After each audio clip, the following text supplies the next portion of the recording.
वृंदावन का एक सुनसान रास्ता, सांझ का समय, हल्की सुनहरी धूप। सखी, राधे सुन, कान्हा की मुरलियां बज रही है, चलो उन्हें देखने चलते हैं। राधा, क्यों इतनी बेसब्री? वृंदावन तो उनकी मुरली के स्वर से हर पल गूंजता रहता है। सखी, नहीं, आज स्वर कुछ और ही कह रहे हैं। लगता है वे किसी की प्रतीक्षा कर रहे हैं। दोनों आगे बढ़ती हैं। अचानक एक वृक्ष के पीछे से कृष्ण प्रकट होते हैं। उनकी नजर सीधी राधा से मिलती है। ऐसा लगता है जैसे समय थम सा गया हो। कृष्ण, सुंदरी, तुम्हारा नाम? राधा कोई उत्तर नहीं दे पाती। वह मुग्ध होकर कृष्ण को देखती रह जाती है। उनके श्याम वर्ण में खो सी गई है। राधा अपने मन में धीरे से, ऐसा लगता है मानो ये मिलन कई जन्मों से चला आ रहा हो। इनकी आंखों में तो संपूर्ण ब्रह्मांड बसा है। कृष्ण, कुछ कदम और नजदीक आकर, मौन भी तो एक उत्तर है। पर मैंने सुना है तुम्हारा नाम राधा है, वृंदावन की रानी। राधा, और आप ही हो ना वो जिनकी मुरली की धुन पर सारा वृंदावन थिरक उठता है? दोनों के बीच एक अद्भुत अलौकिक ज्योति का आदान प्रदान होता है।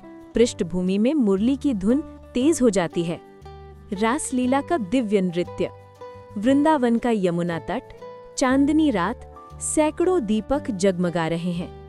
सभी गोपियां इकट्ठा हैं। कृष्ण बीचों बीच खड़े हैं। राधा उनके सामने है। कृष्ण सभी की ओर देखते हुए, आज की रात प्रेम की रात है। आज ना कोई छोटा है न बड़ा, ना कोई स्वयं है न पराया। आज तो बस नृत्य है और प्रेम। कृष्ण मुरली बजाना शुरू करते हैं। एक जादुई दिव्य प्रकाश छा जाता है।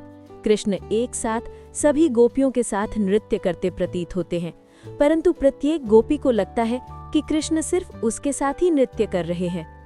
राधा कृष्ण की आंखों में देखते हुए नृत्य करती हुई, ये केवल नृत्य नहीं, ये तो आत्मा का परमात्मा से मिलन है। हर ताल, हर स्वर मुझे उनके और नजदीक ले जा रहा है। कृष्ण नृत्य करते हुए राधा के पास आते हैं और उनके कान में फुसफुसाते हैं। राधे, तुम सिर्फ एक गोपी नहीं हो, तुम तो वह प्रेम हो जिसमें मैं स्वयं को भूल जाता हूँ। तुम्हारे बिना ये रास अधूरा है।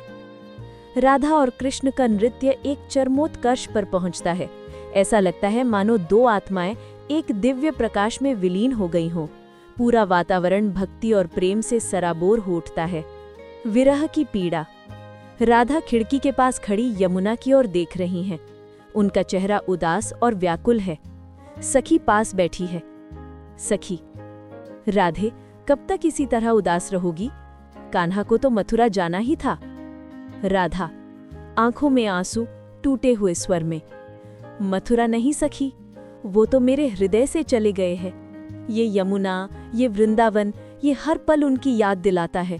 उनकी मुरली की धुन अब भी हवा में गूंजती है, पर वो खुद कहीं और हैं। राधा, कैसे कटेगी अब ये रैन बिना तेरे शाम?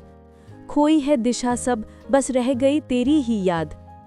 सखी, पर राधे तुम्हारा प्रेम तो शरीर का मिलन नहीं, आत्मा का मिलन था।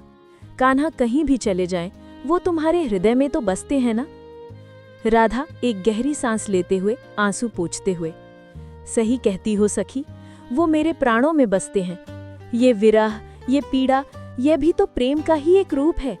उनसे बिछड़कर ही मुझे एहसास हुआ कि प्रेम की कोई दूरी नहीं होती, वो हर पल मेरे साथ है। राधा का चेहरा दुख से उठकर एक आंतरिक शांति और दिव्य आनंद से भर जाता है। वो जान जाती हैं कि उनका और कृष्ण का संबंध शरीर से परे है, मोक्ष और अमर प्रेम। बूढ़ी हो चुकी राधा अंतिम सांसें ले रही हैं। अचानक एक तेज प्रकाश होता है और युवा कृष्ण प्रकट होते हैं। कृष्ण, राधे मैं आ गया हूँ। राधा कमजोर आंखें खोलकर एक अद्भुत शांति के साथ, मैं जानती थी तुम आओगे, तुम्हारा इंतजार ही तो मेरे जीवन का सबसे सुंदर पल था। कृष्ण राधा का हाथ पकड़ते हुए, तुमने प्रेम का सच्चा अर्थ समझा राधे। तुमने शरीर के मोह को त्याग कर आत्मा के मिलन को चुना। आज तुम्हें उस परम ब्रह्म से मिलने का समय आ गया है। जिसके लिए तुमने अनंत जन्मों तक तपस्या की थी।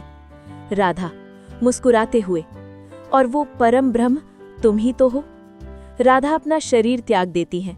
कृष्ण उनकी आत्मा को अपने साथ ले जाते हैं।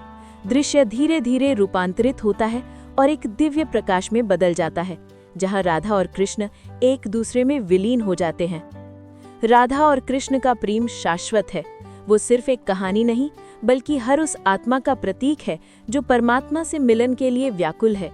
राधा का विरह हर साधक की व्यथा है और उनका मिलन हर आत्मा का अंतिम लक्ष्य। दोस्तों, अगर आपको ये कथा भावनात्मक लगी तो कृपया राधे कृष्ण चैनल को लाइक, शेयर और सब्सक्राइब करें। हम लाते रहेंगे आपके लिए ऐसी ही रुला देने वाली भक्ति से भरी कहानियां। श्री कृष्ण और राधा रानी का प्रेम हमें याद दिलाती है कि सच्चा प्रेम और भक्ति सबसे बड़ी दौलत है। धन्यवाद। श्री कृष्ण की कृपा सदैव आपके साथ रहे।